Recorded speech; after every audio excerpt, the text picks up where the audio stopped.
There's nothing to be afraid of. Virtual reality will rehabilitate your mind and eventually your body.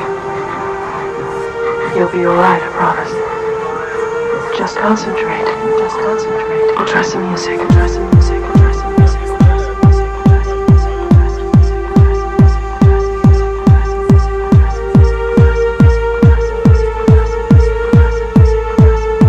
Just concentrate. Trust the music.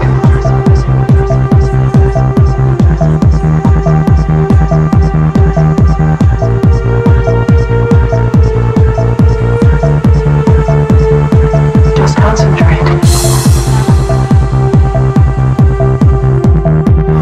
Then they call it Korea. Then they call it El Salvador, Nicaragua, Guatemala, Panama, Grenada, Chile. My friend, what threat was Little Grenada to America? Why America had to invade Grenada in 1982? What threat was Grenada? Grenada is a land of 500 people, 200 sheep. One fax machine and no internet service provider. There's no fucking broadband in Grenada. What threat was Little Grenada to American foreign policy? You bunch of bullying motherfuckers. Oh, clever, clever. Go on, say cunt and then you'll feel better. My friend, how is it we can look at other nations and call them tyrants, but whenever we call America a tyrant for the crimes it has committed, we're anti-American? It's bizarre. We can call Gaddafi a tyrant, oh he's a terrible. We can say Saddam is evil, and you'll come up and buy me a fucking drink.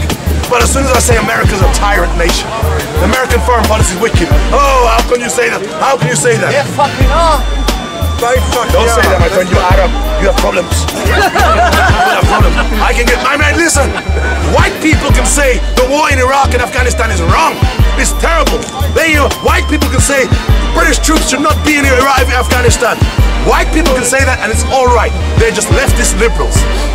If you Arabs say that, you're a terrorist, suspected terrorist sympathizer, an extremist, a radical.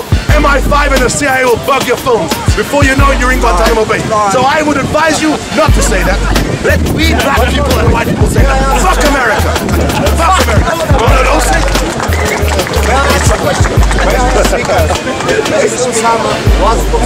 Are you off, Tom? Are you off, Tom? Where are you going, Tom? America. And would you believe it? He used to write for the Times newspaper. Oh, no wonder. We need dysfunctional people like you, Tom. Come and fuel the debate.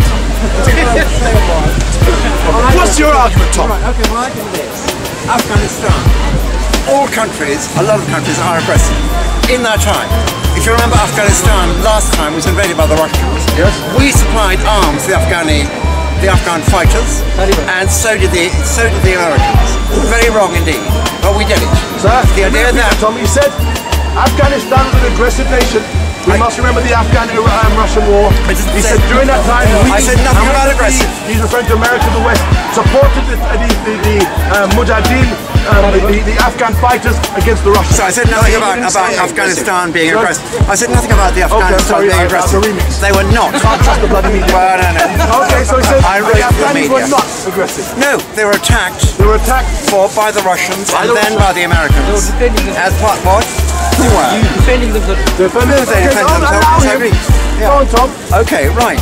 We then move on to what happened with Osama bin Laden. Yes.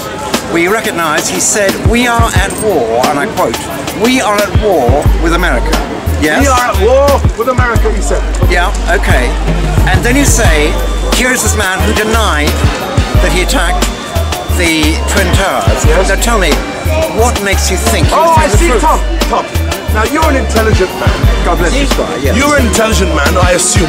Yes, I think. Or at least it sounds that way with a cut glass accent. But then we know some of you are dumb motherfuckers too. But because of your fucking upbringing, you speak well, but you're stupid. But I don't know. I don't know. No, I'm not saying you're stupid, Tom. Tom, I'm not saying you are. I don't know.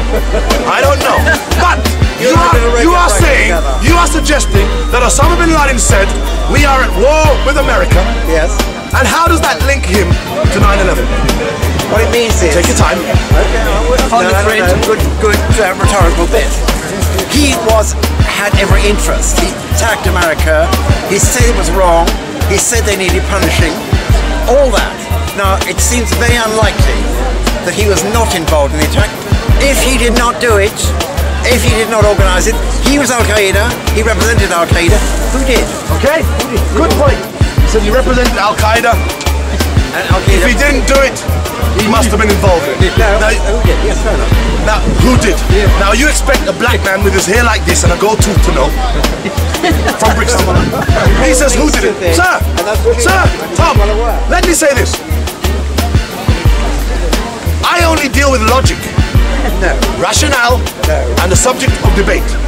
And within that context, we have to debate rational questions. So we say, if Bin Laden didn't do it, who did? Who had the organisation to do it? Now, remember September 11th happened when? On September 11th. 2001. 2001. A few days afterwards, we had what was known for the first time as the Anthrax Wars, whereby anthrax was distributed. Hold on, Tom, I know you're itching to come in there. I am. You're going to come in. The anthrax was distributed days later in America. Now, the American postal system to go coast to coast is 3 days. Now, do you remember the letters when they were sent? And I was suspect the instant I read them. The letter said, we hate you, America. We're going to kill you, America. Death to Israel. Death to America. And then the letter was signed in English, Allah is great. Which self-righteous, radical, extremist Muslim is going to sign Allahu Akbar in English? Can I ask you? Hold on, Tom. Tom, I haven't finished. I haven't finished. Allow me to start. Hold on. Shut up. Tom, it's 2:45. We're here. I'm here until 6 o'clock. I'm here until 6 o'clock when The Simpsons comes on. So we have 3 hours to debate this. I can formulate my debate properly. Sir, Tom, I'm going to get to you. Which self-righteous Muslim is going to sign Allahu Akbar in English? Never mind. Never mind. The letters only arrived at the offices of Democrats. This is what we know. Now, for months upon months after that, we were told anthrax, anthrax, anthrax. I'm going to get to you, Tom. I know you're itching, but be patient. Learn to last. Your girlfriend would love it. My friend. So you think about the anthrax. Think about it. Months afterwards, we were told anthrax, anthrax, anthrax.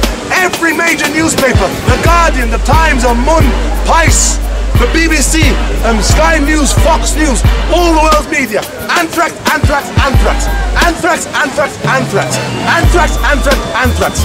And then it was discovered that the anthrax strain, which was the Amos strain, was military grade. You can't make this in your home.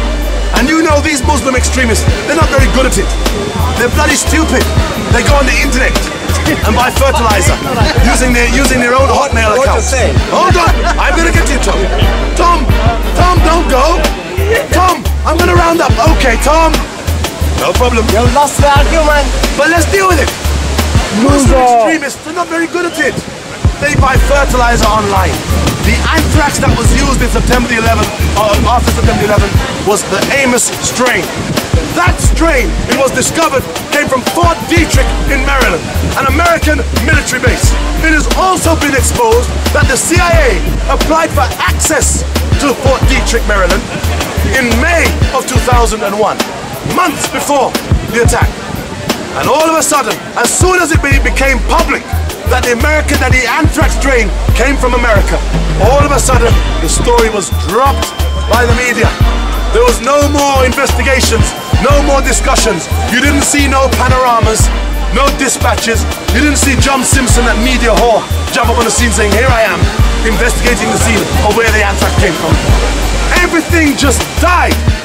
Who has the power to kill the story in the media? So my argument is, if the anthrax strain came 3 days or 4 days or a few days after September the 11th, we can only surmise that it was linked. Or else it's just by some bizarre, uncanny coincidence that Muslims were planning a terrorist attack of grand proportion, knocking down a World Trade Center, and planning an attack using weaponized grade anthrax at the same time. What a stark coincidence. But the media don't want to make any connections. They lose it in the wash. And so there is no discussion about the anthrax. None. Professor Barbara Rosenberg from the Federation of American Scientists said the attack was homegrown. Who has the power? Before I move on, let me bring you to another case of reference. More recently, just to give you a contemporary reference as to how Western media, Western Secret Service, or how they work. Let me give you another reference.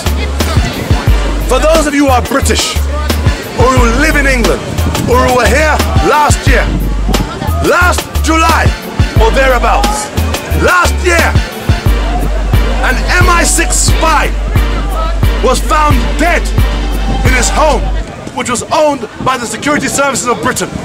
He was found naked in a hold-all bag, zipped up in his bath with a padlock on the outside. They discovered the body of an MI6 spy in a bath in Pimlico, just down the road there.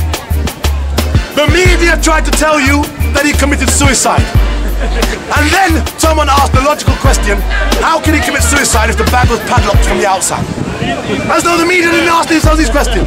They were selling you the lie. As soon as people began to ask questions about the MI6 spy, the media dropped the story. You haven't heard anything more about Gareth Williams, the MI6 spy who died naked in a bag in his flat owned by security services, registered to an offshore company. He's vanished off the radar. Do you ask any questions? Have the public asked any questions? Have the media asked any questions? Have we seen a panorama investigation? Have we seen the dispatches? Yet, let me give you a parallel to that story. A Russian spy was killed in Britain, Litvinenko. When Litvinenko died, we had the government, the British government, go before Parliament and demand answers and questions from Russia, in particular Putin. They said, we want answers. We saw a panorama investigation. We saw dispatches. It was on the front pages of all the newspapers, even the Metro, even the Evening Standard. All the papers covered the story of Litvinenko, a Russian spy, saying the Russians killed him. Yet, a British spy dies under mysterious circumstances, found in a home owned offshore, registered offshore by security services in this country, and the media have dropped the story. It never happened. Was it too mysterious? It never happened. Was it too mysterious? Doesn't that raise more questions? So what we're looking at is the way we only ask the questions that the media asks us to ask. The media steers us in whatever direction the public want to go. So you don't think for yourselves.